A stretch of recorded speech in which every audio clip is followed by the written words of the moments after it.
6 million ways to die. Choose one.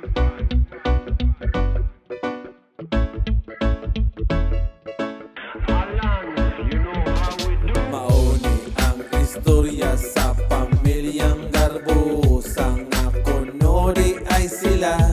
kada Domingo gud mo simba. Araw nga ingnon lang ako no sila buutan mag-alagad sa atong Diyos Amahan. Pero ba nga unsa man nga manglibag magkahuman kada Domingo diligid masipyat isputin kay mo simba og may sagusat pasikat isag porteng inita oy nagjagin gidang ahad mura siya gitipos nga may sagusat nga hubak ngano bagayod nga pugson man magpasansing lang sa kadaghanan bisa na siya og giinitan tabunan ng singot para di mailhan bisag unsaon diligid mapugngan sige lang pabilib sa ilang mga silingan nga sila kuno portahan og porteng kaadunahan nga kung unsa man ang uso mausa di mong makitaan sama sa example pagawa akong purol inidayog kaogma mo palit dayon ang kanggol sunod lang sa uso kung unsay imuhang gusto laktod nga pagka-istorya mo tuwad ko mo tuwad sad mo ay sus kanimo day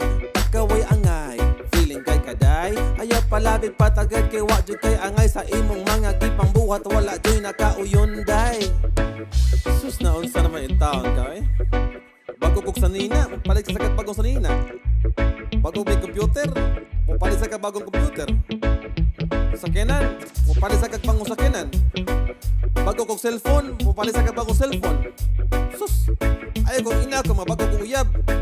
magbago sa kag uyab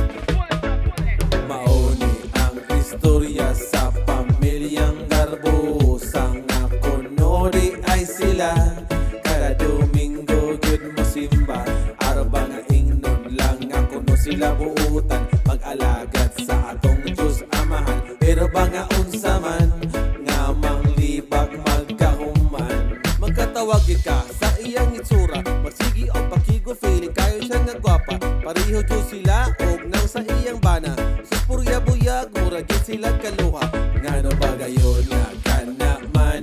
ang imo nga gipakaslan wala na bagay kay laing nga nakit-an nga mura naman na nimo siya og amahan ug kung sa bagay wala na tay mahimo imo nang kagustuhan nga kamang duha magminyo nga bisag tiguang nabasa kusog lang mo karinyo labi pagid og kwartahan grabe pa nga mo sustento sus grabe gyud kaayo ang imong style day napay imong nilaktan kusog kay mo kiay akong magatubang pinasakang kilay feeling kay kaday pinainday garotay pero bisan pa man way pakialam pinangga man sad ka sa imong banang amahan bahalag tiguang basta suportado lang maangkon lang nimo ang tanan nimong mga kinahanglan